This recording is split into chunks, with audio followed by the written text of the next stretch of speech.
Congress parliament అభ్యర్థిగా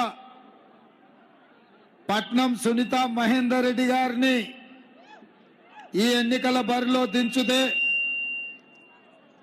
కార్యక్రమ అధ్యక్షత మిత్రుడు హరివర్ధన్ రెడ్డి గారు వహించి హనుమంత్ రెడ్డి గారు, శ్రీశైలం గౌడ్ గారు, భూపతి రెడ్డి గారు, మా సోదరుడు మాజీ శాసనసభ్యులు మైనంపల్లి హనుమంతరావు గారు, మాజీ మంత్రివర్యులు శాసన మండలి సభ్యులు చీఫ్ విప్ పట్నం మహేందర్ రెడ్డి గారు, మేడ్చల్ మల్కాజ్గిరి జిల్లా పార్టీ నాయకులు, మండల పార్టీ నాయకులు, డివిజన్ పార్టీ అధ్యక్షులు, బస్తీల నాయకులు, ప్రాణ సమానులైన కాంగ్రెస్ పార్టీ కార్యకర్తలందరూ వేలాదిగా ఇక్కడికి వచ్చి, ముఖ్యంగా మా ఆడబిడ్డలు కూడా చాలా మంది ఇంత ఆలస్యమైనా సునీతమ్మను ఆశీర్వదించడానికి, ఎన్నికల్లో గెలిపించడానికి విచ్చేసిన మీకు అందరికీ మనస్ఫూర్తిగా ధన్యవాదాలు తెలియజేస్తున్న మిత్రులారా, కూన శ్రీశైలం గౌడ్ గారు చెప్పినట్టు 2018లో ఆనాడు చంద్రశేఖరరావు గారు కక్ష కట్టి వేల మంది పోలీసులను పెట్టి కొడంగల్ శాసనసభ నియోజకవర్గంలో అర్ధరాత్రి నా ఇంటి తలుపులు బద్దలు కొట్టి పోలీస్ స్టేషన్లో నిర్బంధించి ఆ ఎన్నికల్లో నన్ను ఓడించడం జరిగింది. అందరూ అనుకున్నారు, శత్రువులు సంతోషపడ్డారు, రేవంత్ రెడ్డి పని అయిపోయిందని. కానీ 3 నెలలు తిరిగే లోపలనే మళ్ళీ కాంగ్రెస్ పార్టీ మల్కాజ్గిరి పార్లమెంట్ ఎన్నికల బరిలో దించుతే వేలాది మంది కాంగ్రెస్ పార్టీ కార్యకర్తలు కేవలం 20 రోజుల్లోనే తమ రక్తాన్ని చెమటగా మార్చి భుజాలు కాయలు కాసేలా ఈ 3 రంగుల జెండాను మోసి ఆనాడు మా కాంగ్రెస్ పార్టీ కార్యకర్తలతో పాటు మా కమ్యూనిస్టు సోదరులు, సిపిఎం నాయకులు, కోదండరామ్ గారు తెలంగాణ జనసమితి అండగా నిలబడి ఆ ఎన్నికల్లో నన్ను గెలిపించడం జరిగింది. ఆనాడు బస్తీలలో ఉన్నవాళ్ళు, తండాలలో ఉండే సోదరులు, కాలనీలలో ఉండే మిత్రులు, ఇక్కడ ఉండే కార్మికులు ప్రశ్నించే గొంతుకై గల్లీ నుంచి ఢిల్లీ వరకు తెలంగాణ సమస్యల మీద మాట్లాడతాడు, కొట్లాడతాడని ఒక నమ్మకం, విశ్వాసం పెట్టి నన్ను ఈ దేశంలోనే పెద్ద పార్లమెంటు నియోజకవర్గమైన ఈ మల్కాజ్గిరిని ఎంపీగా గెలిపించారు. మీరిచ్చిన అండ, మీరిచ్చిన బలంతో వెనక్కి తిరిగి చూడకుండా ప్రశ్నించే గొంతుకై మన రాష్ట్ర సమస్యల్ని పార్లమెంటులో లేవనెత్తుతూ సోనియా గాంధీ గారి ఆశీర్వాదంతో కాంగ్రెస్ పార్టీ అధ్యక్షుడిగా ఈ రాష్ట్ర బాధ్యతలు చేపట్టిన ఆ రోజు నుంచి దాదాపుగా 2.5 సంవత్సరాలు తండాలలో, గూడెలలో, మారుమూల పల్లెల్లో దళితుల మధ్య, గిరిజనుల మధ్య, ఆదివాసీల మధ్య, మైనారిటీల మధ్య, మహిళల మధ్య, విద్యార్థుల మధ్య, నిరుద్యోగుల మధ్య, ఉద్యమకారుల మధ్య ఈ తెలంగాణ రాష్ట్ర సమస్యలు తెలుసుకుంటూ చంద్రశేఖరరావు గారిని ప్రశ్నిస్తూ టిఆర్ఎస్ ను నిలదీస్తూ అహర్నిశలు రోజుకు 18 గంటలు మీకోసం మీ మధ్యలుండి కొట్లాడిన.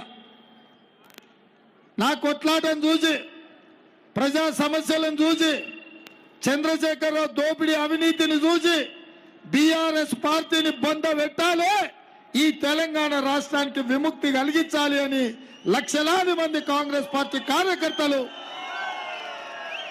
తెలంగాణ సమాజం అంతా కదిలి వచ్చి బీఆర్ఎస్ ను పొందబెట్టి కాంగ్రెస్ పార్టీని గెలిపించి ఇందిరమ్మ రాజ్యాన్ని తీసుకొచ్చింది. ఇవాళ వచ్చిన ప్రభుత్వంలో 100 రోజుల్లోనే ఇచ్చిన మాట ప్రకారం 6 గ్యారెంటీలలో 5 గ్యారెంటీలను అమలు చేసి మీ చేత శబాష్ అనిపించుకొని మా రేవంత్ అన్న మాట ఇస్తే మాట తప్పడు అని మీతో అనిపించుకునే పరిస్థితి వచ్చింది. అందుకే మా ఆడబిడ్డలకు ఆర్టీసీ బస్సుల్లో ఉచిత ప్రయాణం, మా అక్కలకు మా పెద్దమ్మలకు 500 రూపాయలకే సిలిండర్ ఇంటి దగ్గర ఇచ్చే విధానం, ప్రతి పేదవాడి ఇంటిలో వెలుగులు ఉండాలి, మా పేదోళ్ళ కళ్ళల్లో ఆనందం చూడాలి అని 200 యూనిట్లు ఉచితంగా విద్యుత్ ప్రతి ఇంటికి ఇచ్చి పేదవాళ్ళను ఆదుకున్నాం. ఇదే కాకుండా రాజీవ్ ఆరోగ్యశ్రీ ద్వారా పేదవాళ్ళు దవాఖానకు పోతే బిల్లు చూసి ఆ బిల్లు దెబ్బకే చచ్చిపోయే పరిస్థితుల నుంచి బయటికి తెచ్చి 10 లక్షల రూపాయలు రాజీవ్ ఆరోగ్యశ్రీ ద్వారా ఇవాళ ఉచితంగా పేదవాళ్లకు వైద్యాన్ని అందిస్తున్నాం. ఇదే కాకుండా పేదవాడి ఆత్మ గౌరవం, సొంత ఇల్లు కలను చంద్రశేఖరరావు వ్యాపారంగా మార్చి ప్రతి పేదవాడికి, ఇల్లు లేని వాడికి, పెళ్ళైన వాడికి డబుల్ బెడ్రూమ్ ఇల్లు ఇస్తానని ఆనాడు మాట ఇచ్చిండు. ఆనాడు చెప్పిండు డబ్బా ఇల్లు వద్దు, డబుల్ బెడ్రూమ్ ఇల్లు ముద్దు అని. ఇంకా కూడా ఆయన గొప్ప గొప్ప మాటలు చెప్పిండు. కొడుకు కోడలు ఉంటే ఏడవంటారు, బిడ్డ అల్లుడు వస్తే ఏడ ఉంటారు, కోడి పిల్ల మేక పిల్ల ఉంటే ఏడ కట్టేస్తారు. అందుకే కేసీఆర్ రాజ్యంలో డబుల్ బెడ్రూమ్ ఇల్లు ఇస్తా అన్నాడు. ఎవరికన్నా ఇచ్చిండా సోదరులారా? ఎవరికన్నా ఇచ్చిండా? అందుకే చంద్రశేఖరరావు డబుల్ బెడ్రూమ్ ఇల్లు ఇస్తా అని మోసం చేసినందుకు బండకేసి కొట్టిండ్రు. కానీ మీ అందరి తరఫున చంద్రశేఖరరావుకు నేను ఒక్క మాట ఇస్తున్నా. ఏందయ్యా అంటే 10 ఏళ్ళు ఈ తెలంగాణ రాష్ట్రాన్ని పట్టి దోసుకొని 100 ఏళ్లకు సరిపోయే విధ్వంసం చేసి 1000 కోట్ల రూపాయలు మెక్కిండ్రు. తప్పకుండా కేసీఆర్ కుటుంబానికి చెర్లపల్లి జైల్లో డబుల్ బెడ్రూమ్ ఇల్లు కట్టించే బాధ్యత. ఎందుకంటే ఈ దోపిడీలో కొడుకు కోడలు ఉన్నారు, బిడ్డ అల్లుడు ఉన్నారు.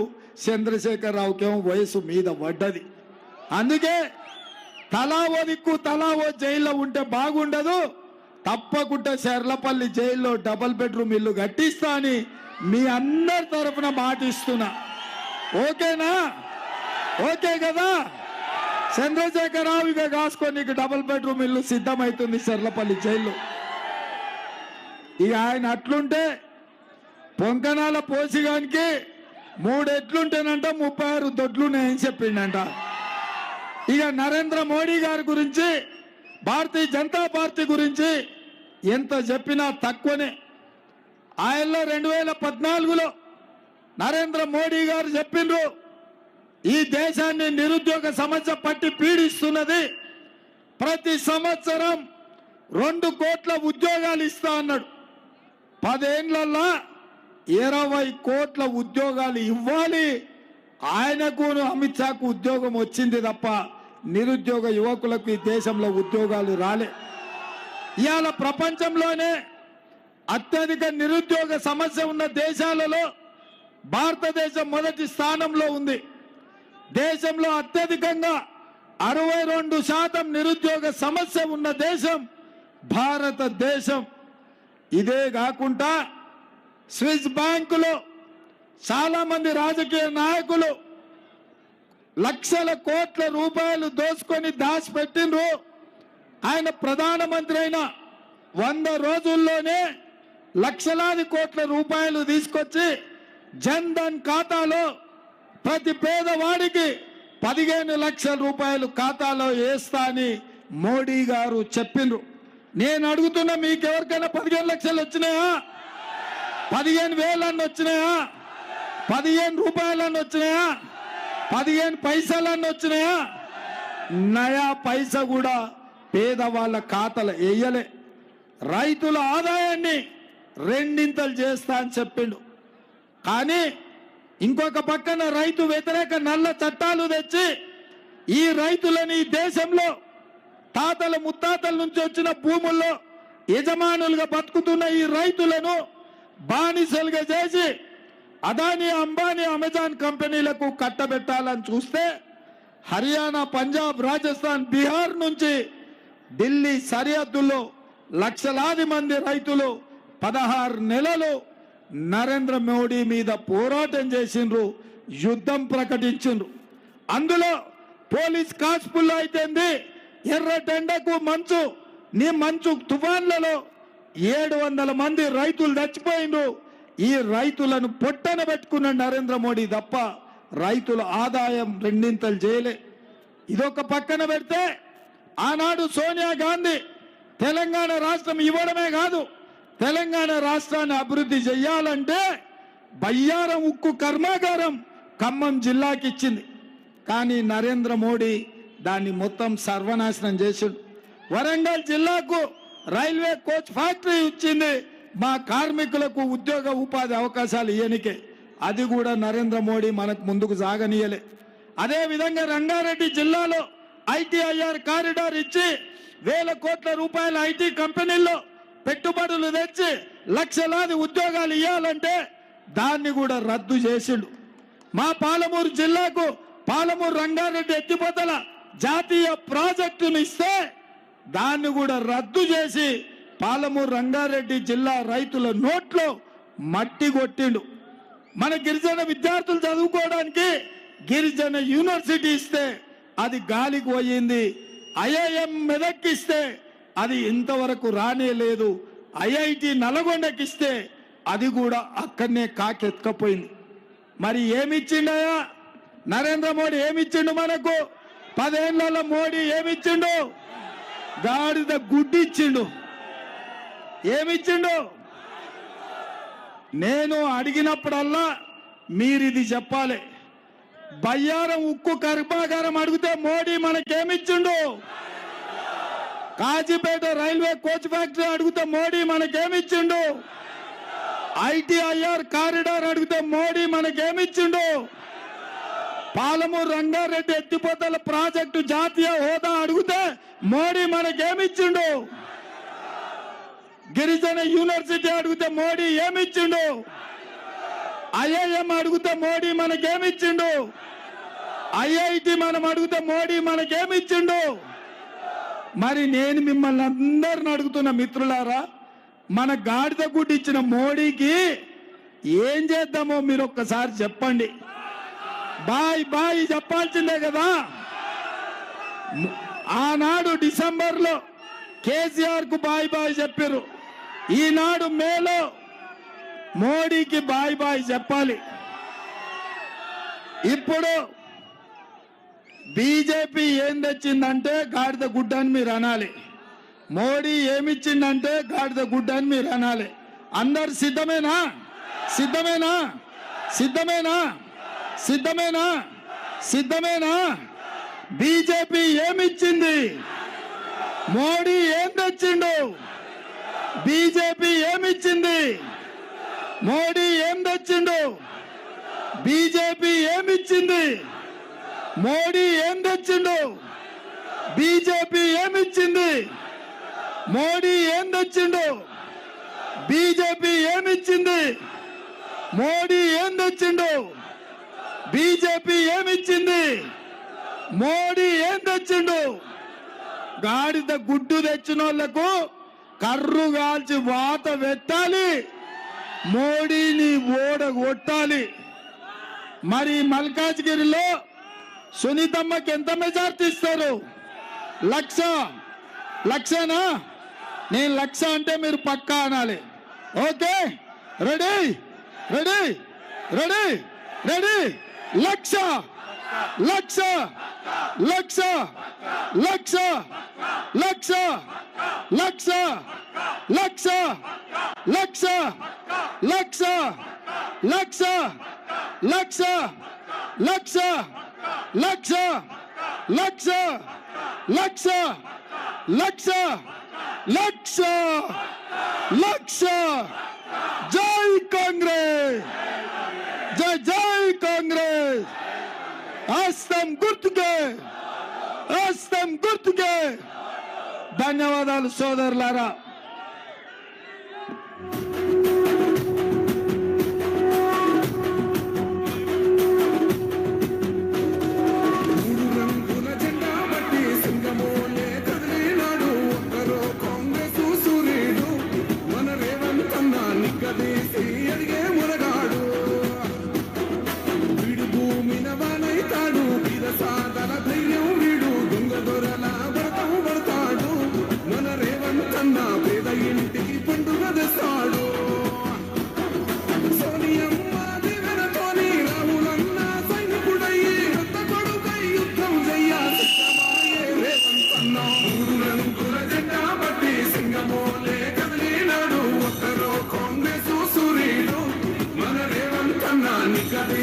ఎడిగే మొరగాడు.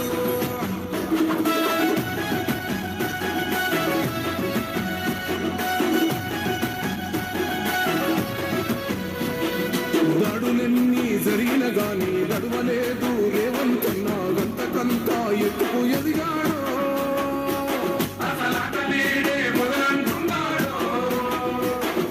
ముక్కనాడు పోలేదు ముక్కడయ్యి కొట్లాడాడు అందుకే పెద్ద నాయకుడయ్యాడు.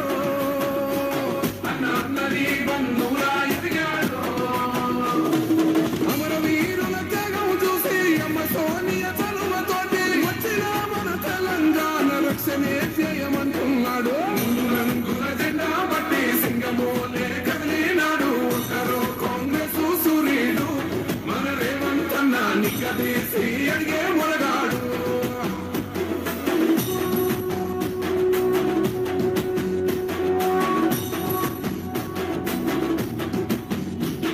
మోహమంటూ లేని వాడు అందరినీ కలిపేటోడు ఆనాటి రోజులు తెస్తాడు. మన ఆశలన్నీ తీర్చే నాయకుడు.